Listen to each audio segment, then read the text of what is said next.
Hello all! Rick here. Dilithium is a naturally forming mineral that is fundamental to most warp systems, regardless of power sources, and sometimes even utilised as energy itself. This video is following the life of dilithium from the raw ore to its use in a warp reactor, exploring just what it is and how it's utilised. For a start though, a disclaimer. There's been a long history to dilithium and several variations in lore over its time, tweaking exactly how it's implemented, but all agree it is vital to the operation of your standard Federation-style warp core. I'll cover all of these, but if it contradicts with something else you have read, I'm likely drawing from a different official source. Also, I have a giveaway to announce at the end of the video, so stay tuned for that. Alright, so dilithium is a real thing, simply two lithium atoms bonded together, Li2, and it's gaseous. But the Star Trek version is a crystalline mineral that can be found in certain locations, similar to the structure of quartz with a pinkish hue. It's a member of both the trans-uranium and hypersonic series of elements, which included other minerals such as Tiangionian, Stugium, Poi, as well as kryptonite. Yes, these are all Easter eggs and references. The suggestion of hypersonic means that these elements must react in some way to high levels of sound. The molecules of dilithium were arranged in roughly repeating spiral shapes, and its atomic weight was 87, represented with the symbol DT. Other references have it listed as DL, with the weight of 315 and atomic number 119. The di in dilithium suggests that it is of two atoms, but this is not the case, and the Star Trek version instead refers to the dual nature of it being both present in space and subspace. It's never disclosed exactly how rare dilithium is, but it is established that it is a diminishing commodity, thanks in part to it being unreplicatable, and it is said to be worth 300 times the value of diamond. No cheat codes here, it has to be mined. This has led multiple powers to establish ties with dilithium-rich worlds through trade, conquest, or protectorates. The Federation itself maintains several colonies on planets that it has discovered with dilithium, as well as constantly extending trade offers to independent worlds, and even bartering with other powers, drawing on their supplies. Some UFP mining planets include colony sites such as Corvan II, member worlds like Corridan, and trade partners like Elas, Troyes, and Zahea. In Apocrypha, Io and Amalthea are said to contain small dilithium deposits, supplying mankind with its first source for early warp travel, while others cite Earth as having minuscule amounts. For the Romulan Star Empire, their primary dilithium supply was the Romulan system's own planet, Remus. The Klingons mined the frozen world of Rurapente, and many other smaller deposits from planets within their territory. In its natural state, it could occasionally grow into larger aligned lattices that created an amplified piezoelectric effect, meaning that it translates kinetic force into another energy, for example often heat or electricity. Dilithium also worked like this in reverse, translating heat into force, meaning that a planet that contained high levels of agitated dilithium could be subject to extreme instability from its own heat, causing the dilithium to oscillate and quake the surface. If not stopped, this process can eventually result in a runaway reaction of feedback until the planet's crust is torn asunder. Fortunately, this is a very rare occurrence, but it is an early point to show just how reactive dilithium can be under the correct circumstances. Unless these rare circumstances are met, dilithium is inert most of the time and exhibits no discernible properties. However, it can be detected through the observation of UV absorption, and tracker deposits being a telltale marker of dilithium formations. Thorough scans capable of subspace detection can also locate it, which is why many planets that are pre-warp, ergo pre-subspace manipulation, are unaware of dilithium reserves that they may have, often mistaking them for quartz or some other mineral. Basically, hard to detect unless you're already aware of its subspace properties. There is also some speculation that there are multiple forms of dilithium crystals, and that the name is merely an indicator of a genus of mineral. This is used to explain why there are multiple colorations and properties of dilithium with slightly differing effects. In fact, there is some evidence to support this, as Voyager finds a new form of dilithium for its Warp 10 project in the episode that shall not be named. Dilithium deposits, once certain, are then mined in a variety of methods. The infamous Resurgence is a prison world run by the Klingon Empire that sentences its inmates to manually work the mines, chipping away at the ore and carting it out. Probably the least efficient way of doing things, but it is a prison world, and sometimes circumstances around dilithium mining prohibit the use of heavy equipment to reach the deposits. Remember, in certain instances, it can be volatile and create seismic events when disturbed, so you can always explain the choice to use manual labour over more science fiction methods. The raw ore is also able to be detonated by highly energised effects, such as phaser fire, so even mining lasers might trigger an explosion. Speaking of, more efficient mining methods did include the use of drilling lasers, when they could, and tractor beams to ferry the materials out of the depth of a planetoid alongside a lot of other minerals and ore. This is then sorted and the raw dilithium separated for distribution to refineries. Refinement is necessary to make it usable in warp fields, so the raw ore is then taken to refineries for processing.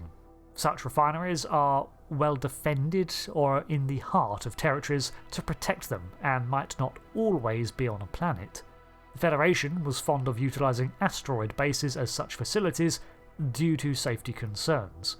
The refinement process could be hazardous, and with the amplifying nature of dilithium, disasters were likely to escalate. The Cardassians infamously used Nor-class space stations as orbital refineries for a multitude of materials. As an aside, because somebody will mention it, DS9 or Terok Nor was used as a uridium refinery, not dilithium, but other Nor stations were used for other materials. Many starships also contained light dilithium refineries for use while out and about.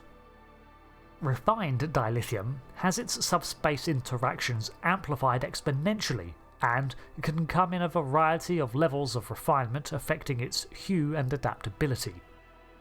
A warp reactor, regardless of design, begins with the generation of as much energy as possible. The Starfleet method has long been to annihilate matter and antimatter in the form of deuterium. Klingons seem to favour a zesty tritium mix, while the Romulans utilise the rotational or radiation of a singularity. Even nuclear fusion can work in a pinch, or at the other extreme the dangerously unstable omega molecules.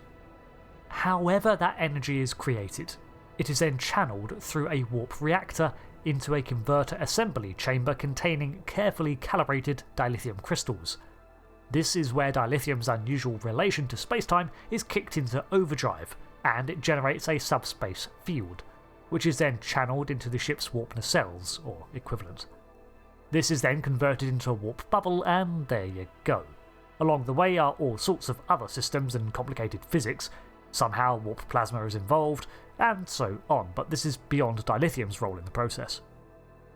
The energy of a warp core is extreme, and a ship could not survive the necessary energy to bend space-time. So a lot of power is converted via the dilithium subspace link.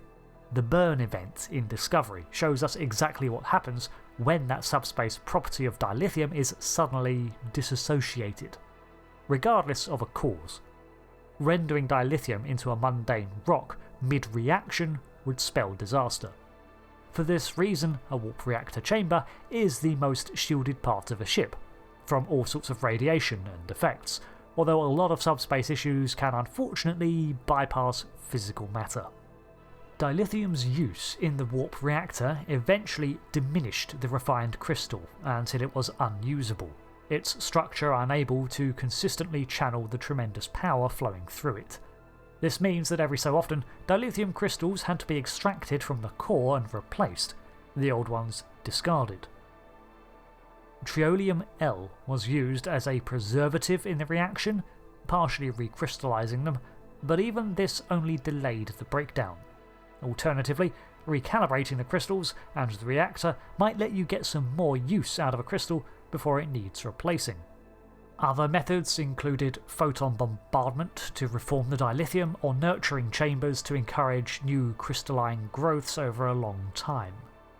It was not until the early 24th century that a method of recrystallization was discovered that could extend the usefulness of a single crystal and consistently repair the dilithium while it was still within the reaction chamber of a warp core, using a theta matrix compositor. This was still not a permanent solution, but a more effective method, which caused the price of dilithium to drop slightly. Higher warp speeds caused more stress to the crystals, leading to a quicker decay. Having said this, dilithium reserves were more common on older Starfleet ships because, quite simply, they were less efficient, not only in their warp reaction processes, but because the occasional anomaly or radiation type could react with refined dilithium and render it inert. So, alongside better technology, better storage insulation was devised over the decades to preserve the onboard hoards of dilithium. The transport of dilithium, both as ore and in its refined form, is therefore a very lucrative trade, and I don't just mean financially.